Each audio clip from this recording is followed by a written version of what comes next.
뉴로컴퓨팅 저널에서 2022년 7월에 출판된 Multitask Learning for Emotion and Personality Trait Detection 이라는 논문에 대해서 리뷰를 해보도록 하겠습니다. 저자는 양 리라는 사람이 1저자이고요. 이 오른쪽 하단에 보여지는 것이 해당 저널 논문의 맨 앞페이지거든요. 보시다시피 저자는 총 4명 있는 것으로 보여지고요. 그리고 엘제비어에서 출판되었습니다. 저널은 뉴로컴퓨팅 저널이고 앞서 말씀드린 대로 2022년 줄라이에 출판이 되었습니다. 이 저널은 2021년 기준으로 해서 임팩트 팩터 5.779 정도의 저널입니다. 이 논문에서 다루는 이모션과 퍼스널리티 트레이트에 대해서 먼저 정리를 해보겠습니다. 이모션은 우리말로 감정이라고 하고요. 조이, sadness, anger, disgust 등과 같은 것들이 감정에 해당이 됩니다. 한 가지 주의할 것은 이모션과 센티멘트는 다른 것이라는 겁니다. 센티멘트는 우리말로 감성이라고 할 수가 있겠고요. 센티멘트는 긍정, 중립, 부정 등과 같은 것들이 센티멘트에 해당이 되는 것이고 이모션은 그보다는 훨씬 다양한 것들이 있는 것이죠. joy, sadness, anger, disgust, 혹은 surprise 등과 같은 것들이 감정에 해당이 되겠습니다. personality trait는 우리말로 개성 혹은 성격이라고 할 수 있을 것 같고요. 이와 관련된 것으로는 MBTI가 가장 대중적으로 알려져 있는 것 같습니다. 하지만 그 외에 5팩터, 빅 5팩터 등과 같은 이름으로 알려진 오션이라는 게 있고요. 오션도 어떻게 보면 또 다른 이름이라고 보실 수 있겠는데 이 오션이라는 이름 자체가 왜 붙었냐면 이 아래쪽에 나와 있는 것처럼 이 5가지의 요소로서 personality traits를 다루고 있기 때문입니다. 이 5가지 요소가 각각 O, C, E, A, N으로 시작하고 있는데 이것들을 쭉 이어 붙여서 오션이라고 부르는 것이죠. O는 openness라고 해서 경험에 대한 개방성 여부를 의미하는 것이고요. consciousness는 목표 달성을 위해 노력하는 성실성에 대한 부분이 해당이 되고 extraversion은 사교, 활력을 추구하는 외향성, agreeableness는 타인에게 협조적인 우호성, neuroticism은 분노, 우울, 불안 등과 같은 감정을 쉽게 느끼는 신경성과 관련된 것이라고 보시면 되겠습니다. 어떤 문헌에서는 이 각각의 팩터들에 대해서 0점에서 5점 사이로 스케일을 하는가 하면 어떤 문헌에서는 각각의 팩터별로 0에서 1 사이로 하기도 하고 어떤 문헌에서는 마이너스 1에서 1 사이로 하기도 하고 다 제각각입니다. 중요한 것은 이게 방금 말씀드린 것처럼 숫자 값으로서 가장 작은 수치부터 가장 높은 수치별로 각각의 팩터를 다루는다는 점에 있어서는 공통점이 있다는 것이에요. 예를 들어서 오픈니스에 대해서 이렇게 맨 밑에 미니멈 오픈니스가 있고 맨 위에 맥시멈 오픈니스가 있다고 가정을 해봅시다. 예를 들어 0에서 1 사이로 표현을 한다. 그렇게 되면은 제일 아래쪽에 있는 값, 거의 최하위 값에 해당되는 것은 개방성이 없다 라고도 표현할 수 있지만 사실은 이것의 반대라고 볼 수 있는 폐쇄적이라고 할 수 있을까요? 경험에 대해서 굉장히 폐쇄적인 그런 성격이다 라고 볼 수가 있는 것이고요. 반대편 극단에 해당되는 것은 경험에 대해서 아주 개방적인 그런 성향이다 라는 것을 의미하는 것으로 보시면 되겠습니다. 오픈니스 뿐만이 아니라 다른 4가지 팩터들도 방금 설명드린 것처럼 일정 범위 내에서 최소값과 최대값 사이에서 양극단에 해당되는 것 사이의 정도를 표시하는 값으로 다뤄진다고 보시면 되겠습니다. 자, 이렇게 해서 감정과 개성에 대해서 소개를 드렸는데요. 그렇다면 이 논문 자체가 제목을 다시 돌아가서 보자면 이렇지 않습니까? Multitask Learning for Emotion and Personality Trait Detection, 탐지한다. 결국에는 감정이나 개성을 탐지하겠다라는 그런 논문이거든요.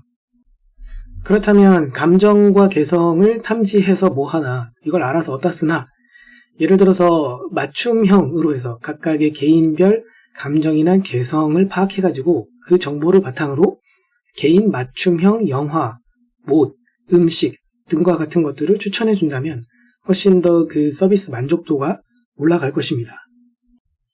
또한 개인을 넘어서서 대중의 감정 등과 같은 부분을 분석을 하게 됨으로써 시장의 동향을 분석을 하는 데에도 사용이 될 수가 있을 겁니다.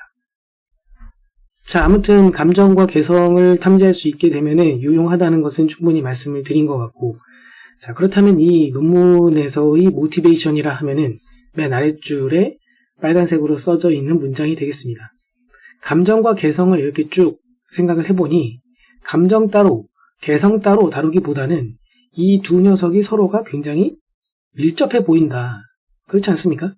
개방성, 성실성, 외향성 이런 거 얘기하는데 분명히 이 성격 유형에 따라서 감정에 대한 것도 굉장히 밀접하게 연관이 돼 있을 거라고 우리는 생각을 할 수가 있을 겁니다.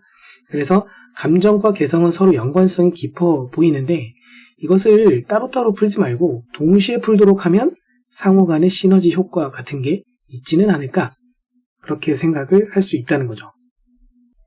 이러한 모티베이션 하에 이 논문의 프로블럼, 솔루션, 컨트리뷰션을 정리해 보자면 프로블럼은 감정과 개성을 각각 탐지하지 말고 한 번에 동시에 잘 맞출 수 있도록 풀어보자 라는 것이 프로블럼이라고 볼 수가 있겠습니다. 이 두 개의 태스크, 그러니까 감정 맞추기 태스크와 개성 맞추기 태스크 중에서 한쪽의 태스크를 타겟 태스크로 할 수도 있으나 이 논문에서는 어느 한쪽을 더 무게를 두어서 타겟 태스크로 두기보다는 둘 다 동시에 잘 푸는 것을 목표로 했다라고 볼 수 있습니다. 인풋과 아웃풋 관점에서 보자면 인풋은 텍스트 데이터, 문장 등과 같은 것들이 해당이 될 것이고요. 그리고 아웃풋은 그 해당되는 문장에 대한 감정이 무엇인지 혹은 개성이 무엇인지에 대해서 레이블 형태로 출력을 해주게 되겠습니다. 자, 그런데 한 가지 주의 깊게 보아야 할 부분이 있는데요. 이 입력으로 사용되는 이 텍스트 데이터 자체가 그 각각의 타스크별로 따로따로 존재한다는 겁니다. 그러니까 패럴렐 데이터셋이 아니라는 거예요. 무슨 얘기냐면 같은 문장, 동일한 문장에 대해서 감정과 개성이 동시에 태깅되어 있는 것이 아니라는 상황을 가정한다는 겁니다. 우측 상단에 있는 그림을 보시면 가로 점선을 기준으로 해서 위쪽에 있는 그림은 패럴렐 데이터셋, 아래쪽에 있는 그림은 논 패럴렐 데이터셋에 대한 그 개념을 보여주고 있습니다. 우선 위에 쪽 그림부터 보자면 이 네모 박스 하나가 한 개의 입력, 한 개의 텍스트 혹은 문장이라고 생각을 해 주십시오. 그 한 개의 문장마다 이 문장의 이모션이 무엇인지, 이가 이 해당하는 문장의 이모션에 해당되는 정답, 레이블이라고 생각하십시오. 그래서 이 문장의 이모션이 무엇인지, 이를테면 이거는 앵거다, 화가 난 문장이다. 그리고 이 문장을 바탕으로 해서 이 각각의 오션 팩터, 퍼스널리티에 대한 오션 팩터 점수가 그 각각의 5개 팩터별로 몇 점인지가 쭉 같이 써져 있는 형태. 이런 데이터라면 같은 내용의 데이터, 한 개의 문장, 같은 문장에 대해서 이모션 레이블도 퍼스널리티 트레이트 레이블도 같이 존재하지 않습니까? 이런 것을 가리켜서 패럴렐 데이터셋이라고 부를 수 있습니다. 자, 반면에 논 패럴렐 데이터셋이라는 거는 이 아래쪽 그림과 같이 이모션 프리딕션을 위한 데이터셋과 그리고 퍼스널리티 트레이트 프리딕션을 위한 데이터셋이 아예 따로 존재하는 거예요. 그러니까 이쪽에 있는 그 문장이 이 오른쪽에는 아마도 거의 대부분 없을 거고요. 오른쪽에 있는 문장들도 거의 대부분은 왼쪽에 없는 상황이라는 거죠. 완전 인디펜던트하게 존재하는 그런 데이터셋이라는 얘기입니다. 자, 그래서 이러한 상황, 즉 논패럴렐 데이터셋인 상황 하에서 텍스트 데이터가 주어졌을 때 감정 레이블과 개성 레이블에 대해서 둘 다 잘 맞출 수 있도록 해보자 라는 것이 프로블럼 세팅입니다. 이에 대한 솔루션은 멀티태스크 러닝을 해보자. 그러니까 이 두 개의 태스크를 동시에 풀 수 있는, 즉 멀티태스크를 할 수 있는 학습을 해보자. 줄여서 MTL이라고 또 표기를 하기도 하겠습니다. 자, 그러면 이모션 프리딕션과 퍼스널리티 트레이트 프리딕션, 디텍션을 함께 수행을 해보겠다는 것인데, 이모션 프리딕션의 경우에는 주어진 인풋에 해당되는 텍스트 데이터의 한 개의 클래스만 존재한다. 그러니까는 이 문장은 예를 들어서 앞에 있는 슬라이드로 돌아가자면 주어진 문장은 joy이거나 sadness이거나 anger이거나 disgust이거나 이것들 중에 한 개의 그 값만 가질 수 있다는 거죠. 다시 말해서 한 개의 문장이 joy도 가지고 있고 sadness도 갖고 있고 그건 안 되고 해당되는 한 개의 문장은 joy를 가졌으면 가졌지 sadness는 가질 수 없습니다. 나머지는 다 당연히 안 되고요. 그러니까 이들 중에서 딱 한 개의 값만 레이블로 가질 수 있는 것. 그런 세팅이에요. 그래서 이것을 멀티클래스 클래시피케이션이라고 부르기도 합니다. 반면에 퍼스널리티 트레이트 프리딕션은 멀티 레이블 클래시피케이션 문제입니다. 이것은 그 이모션 프리딕션과는 좀 상반되는 그런 내용인데요. 주어진 한 개의 문장에 대하여서 그 문장에서 오픈니스에 대한 점수도 존재하고 콘셔스니스에 대한 점수도 존재하고 해서 이 5가지 팩터에 대한 모든 점수들이 다 존재한다는 거죠. 그러니까 결국에는 각각의 텍스트 입력마다 이 각각의 팩터에 대해서 총 5개의 팩터 밸류들이 존재하는 셈이 되는 것입니다. 그래서 Personality Trait Prediction은 멀티 레이블에 대한 문제를 푸는 것이다 라고 이야기를 할 수가 있습니다. 자, 그런데 앞서서 제가 설명을 드릴 때는 이 5팩터, 즉 오션에 대한 것들이 최소값, 최대값 사이에서 어떤 임의의 숫자 값으로서 많이 표기가 된다고 말씀을 드렸습니다. 하지만 데이터셋에 따라서는 숫자로 표기된 데이터셋도 있는가 하면 이것을 그냥 오픈니스다, 오픈니스가 있다, 아니다. 예를 들어 콘셔스니스에서 성실성 측면에서 본다면 성실하다, 성실하지 않다와 같이 바이너리 형태의 레이블로서 그렇게 그 태깅이 되어 있는 데이터셋도 존재합니다. 그런 경우에는 지금 이 논문에서 얘기하는 멀티태스크 러닝 이 세팅상에서 그 퍼스널 트레이트 프리딕션과 같은 경우에는 결국 멀티 레이블 클래시피케이션 문제를 푼다라고 이야기를 할 수가 있을 것입니다.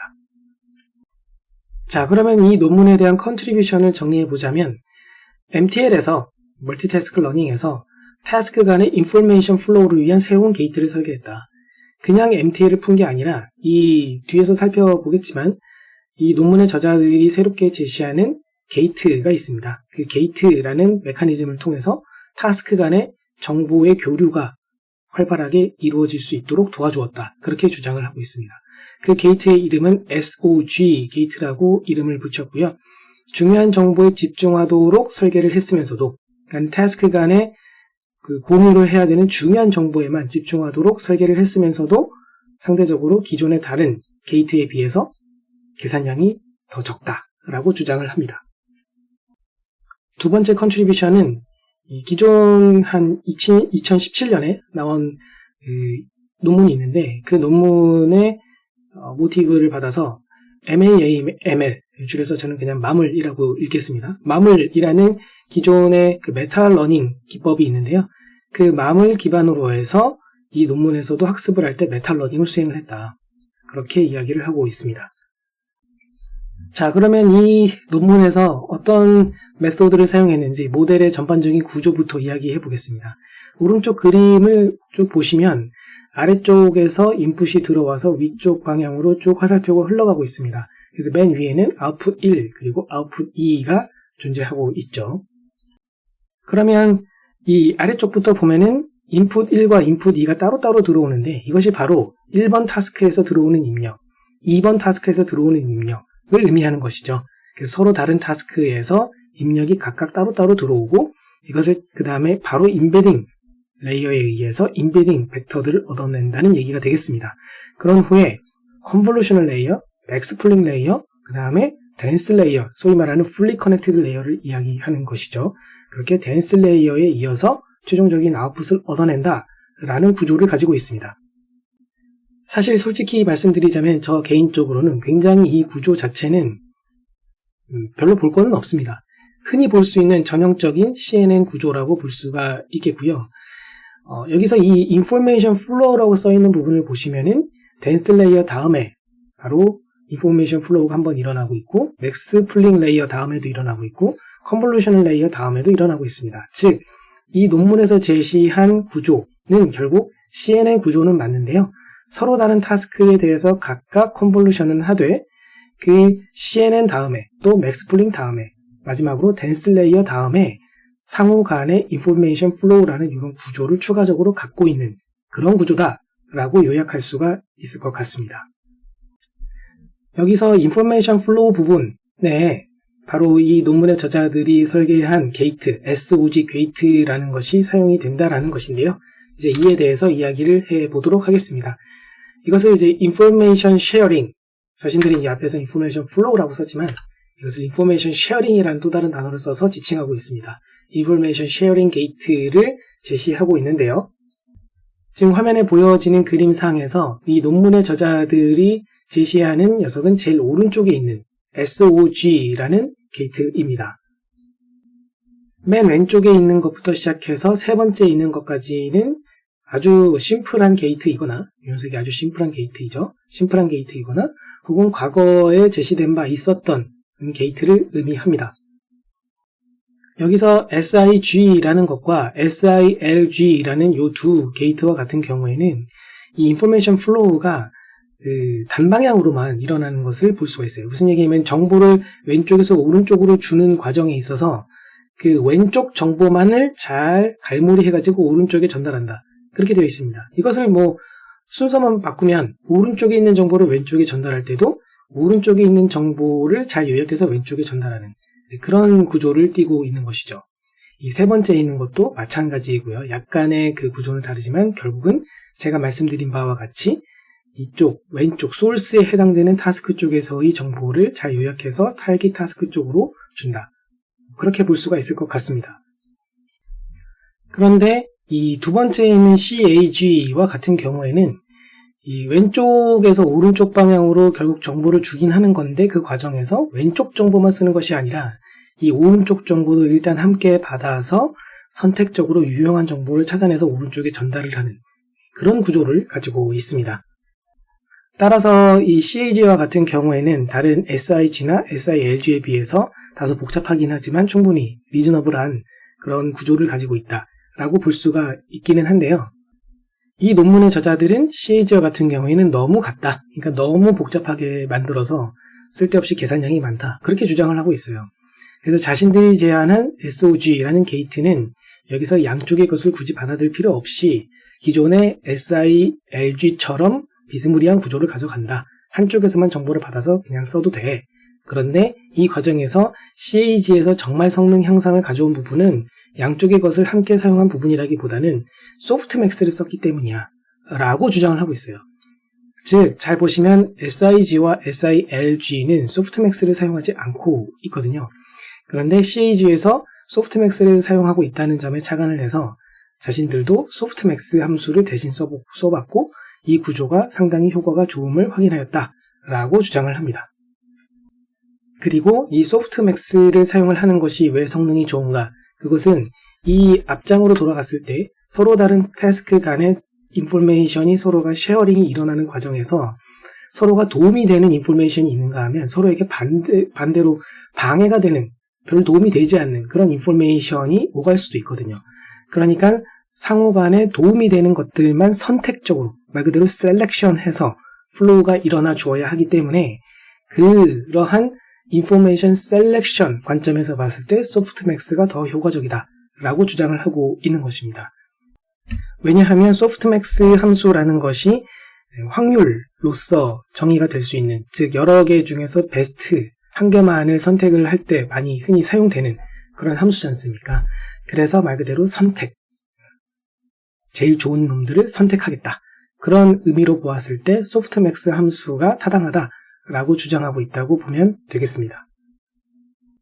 그리고 이 논문의 저자들은 소프트맥스를 씀으로써 셀렉션 효과를 봐가지고 성능이 향상된과 동시에 자신들은 CAG에 비해서 훨씬 단순한 구조를 가지고 있기 때문에 계산량이 적다. 그러니까 즉 더 빠르다. 그런 부분을 또 자신들의 장점으로 강조를 하고 있습니다.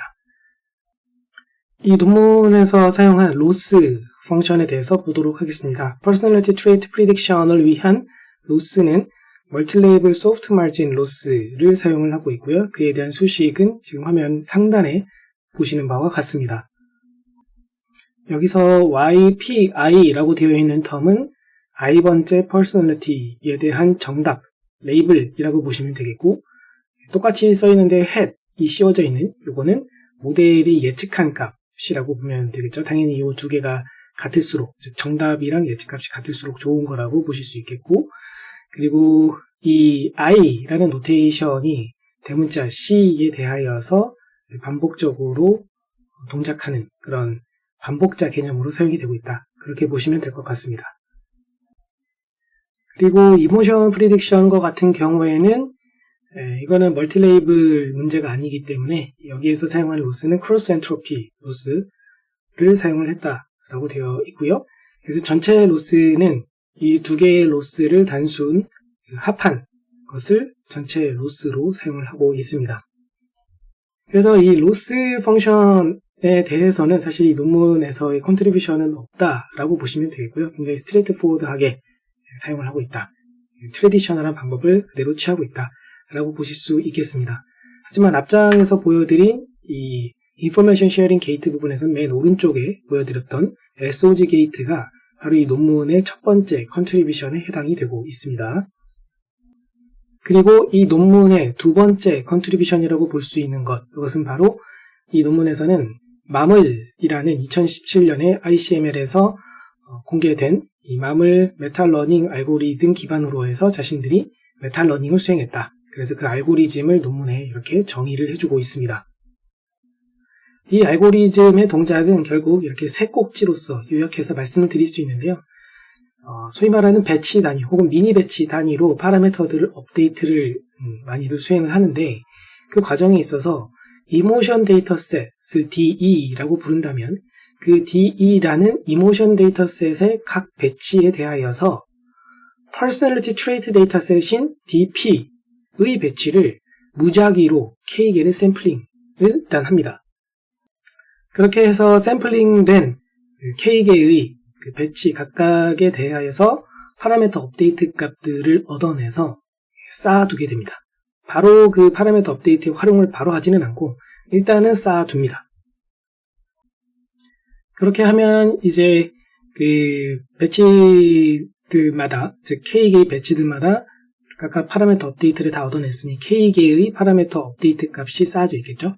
그래서 나중에 그렇게 모아진 것들을 사용해서 실제로 파라미터 업데이트를 수행을 하게 되겠습니다. 이것이 이 논문에서 제시하는 이 알고리즘의 내용이 되겠습니다.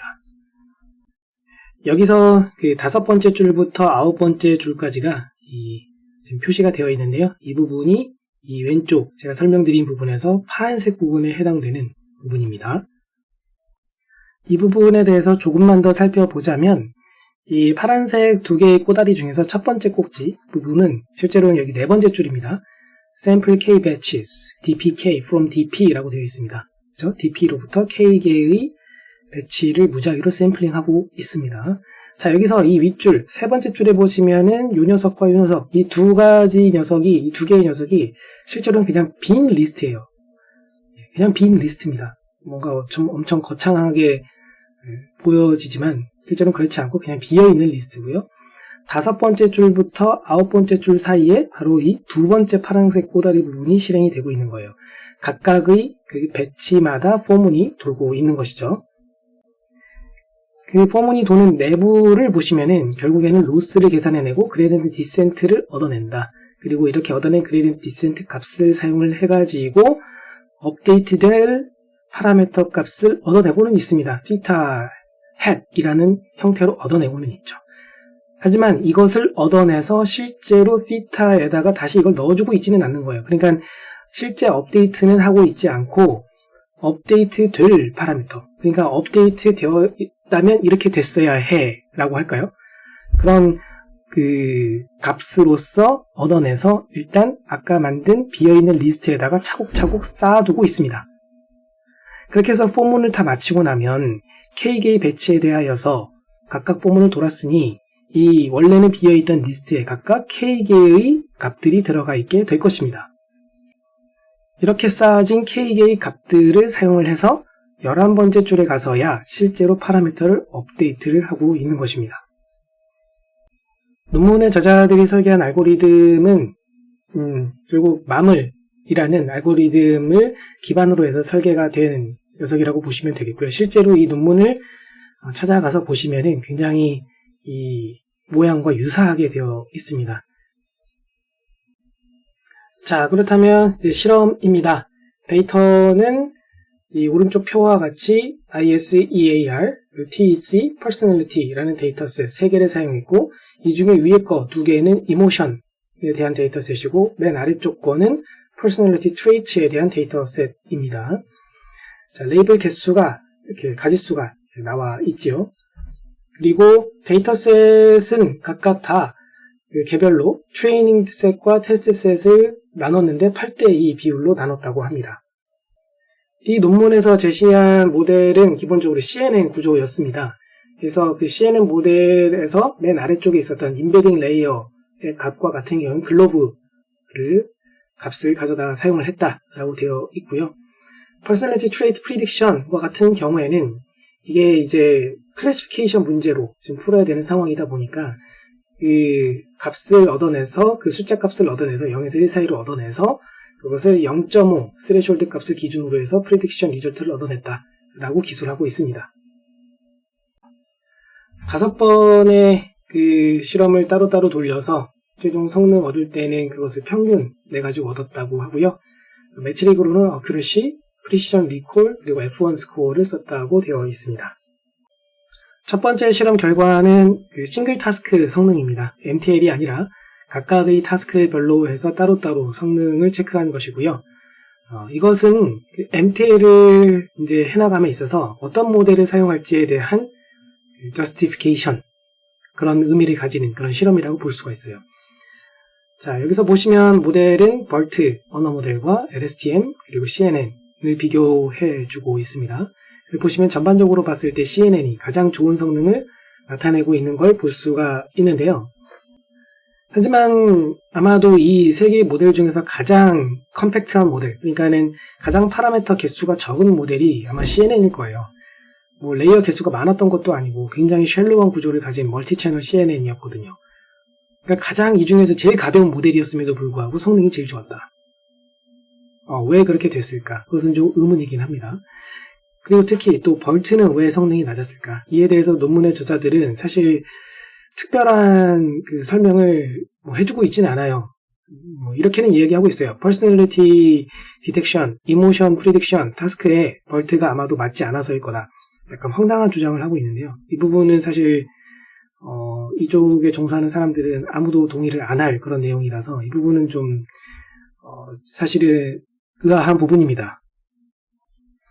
그렇기 때문에 두 가지 의문점이 자연스럽게 떠올라요. 왜 따로따로 성능 체크를 했을 때 BERT가 제일 낮았을까? BERT 사이즈가 과연 얼마나 한 걸 썼을까? BERT 타이니를 쓴 건 아닐까? 그런 의문점이 좀 들고요. 또 파인 튜닝을 하기는 한 걸까? 그냥 파인 튜닝 없이 그냥 쓴 게 아닌가? 그런 생각도 좀 들기는 합니다. 파인 튜닝 하는 과정에서 충분한 엔지니어링이 있어 주어야 하는데 어떻게 했을지 그거에 대한 자세한 이야기가 사실 논문에는 없어요. 이 부분에서는. 그 부분이 좀 아쉽습니다. 자, 그러면 본격적인 실험 결과입니다. MTL 성능을 보는 것인데요. Personality 데이터셋과 ISEAR 데이터셋 2개를 사용해가지고 MTL을 했을 때의 성능. 아래쪽 표를 보시면 SIG MTL이라는 것은 SIG 게이트를 사용했을 때의 MTL을 이야기하는 것이고요. SIG MTL 빼기 M이라고 하는 것은 SIG MTL이기는 한데 마물 기반의 그 자신들이 설계한 그 메탈 러닝 알고리즘 있죠? 그것을 사용한 버전이다 라는 표기입니다. 그렇게 보시면 SIG 해서 2개, CAG로 시작하는 게 또 2개, 그죠? 마이너스 M 붙은 거 하나, 안 붙은 거 하나. 그래서 둘씩 짝지어서 지금 보시면 되는 상황인 거죠. 맨 아래쪽 2개가 바로 이 논문에서 제시한 SOG 게이트를 쓰고 있는 것이고요.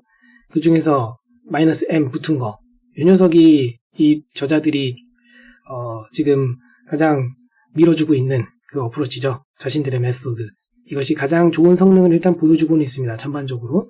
프리시전, 이거는 리콜, 이거 F1 스코어인데요. 프리시전만 빼고는 전반적으로 가장 좋은 성능을 보여주고 있다. 그렇게 보여집니다. 여기서 그 퍼스널리티에서 프리시전과 같은 경우에는 캐그한테 살짝 밀리고 있는 모습을 보여주는데요. 이에 대해서는 이 논문 저자들은 ISEIR 데이터셋 규모가 상대적으로 좀 작아서일 것이다 라고 약간은 좀 소설에 가까운 그런 주장을 합니다. 물론 데이터셋이 제일 중요하기는 한데 그런데 왜 하필이면 프리시전만 안 좋을까? 그 부분에 대한 디테일한 답변이 살짝 아쉬운 상황입니다. 자, 이번에는 퍼스널리티와 TEC 데이터셋입니다. TEC 데이터셋의 스펙을 위에 가서 한번 보면 TEC 데이터셋이 ISEIR 데이터셋에 비해서 훨씬 더 데이터 개수가 많죠. 그런 상황입니다. 자, 그래서 퍼스널리티와 TEC 데이터셋을 썼을 때의 성능에서도 SOG를 사용했을 때가 가장 좋은 성능을 보였고, 그리고 아까 퍼스널리티에서 프리시전이 살짝 아쉬웠는데 이번 실험 결과에서는 프리시전도 가장 좋은 성능을 달성한 것을 볼 수 있습니다. 그런데 이렇게 어큐러시라든지 프리시전, 리콜 이런 성능만 중요한 게 아니라 애초에 이 논문에서 저자들이 게이트를 소개하면서 주장한 게 뭐였습니까? 우리는 소프트맥스 함수를 쓰면서 이 게이트에다가 소프트맥스 함수를 쓰면서 똑같이 셀렉션 효과를 봄으로 인해서 인포메이션 플로우가 더 잘 일어나서 성능도 좋아질 뿐더러 상대적으로 CAG에 비해서 계산량이 적어서 더 빠를 것이다. 빠르다, 계산량이 적다 라고도 주장을 했었거든요. 이런 식으로 자신들의 컨트리뷰션을 주장을 했다면 그것을 수학적으로 증명을 하든지 아니면 실험을 통해서 입증을 해야만 하겠죠. 그래서 실제로 실험에서도 이것을 입증을 해 주었습니다. 실행 시간을 비교를 해 주었고요. SOG가 CAG에 비해서는 좀 더 러닝타임 관점에서 봤을 때 좀 더 빠른 그런 상태다라는 것을 보여주고 있습니다. 이외에도 몇 가지 추가적인 실험 결과들이 있습니다. 예를 들어서 게이트 위치별로 어느 위치에다가 게이트를 놓았을 때 더 좋았을까. 앞장으로 모델 그림으로 돌아가 보면 인포메이션 플로우가 3가지 위치에 다 지금 일어나고 있는데 이 중에서 어느 위치가 가장 임팩트가 있었는가에 대한 분석도 실험을 통해서 해주고 있어요. 그리고 케이스 스터디에 대한 결과도 제공을 하고 있습니다. 이 논문은 모티베이션, 프로블럼, 솔루션, 실험에 이르기까지 굉장히 논문이 균형 잡혀 있어서 읽기가 굉장히 수월했고요. 실험 자체도 전반적으로는 리즈너블하게 잘 진행이 된 편이라고 생각이 됩니다. 하지만 BUT, 벌트 실험 결과에 대해서는 여전히 의문이 남습니다. 그렇게 형편없이 낮은 성능이 나오지 않을 것이거든요. 그런데도 불구하고 왜 이렇게 낮은 성능이 나왔을까? 그에 대해서도 사실 논문에서는 이 타스크에 적합하지 않아서 라는 다소 의문이 더 들 수밖에 없는 그런 디펜스를 하고 있는데 그 부분만 좀 옥의 T라고 할까요? 그 부분 빼고서는 전반적으로는 양호한 그런 논문이라고 생각이 되었습니다.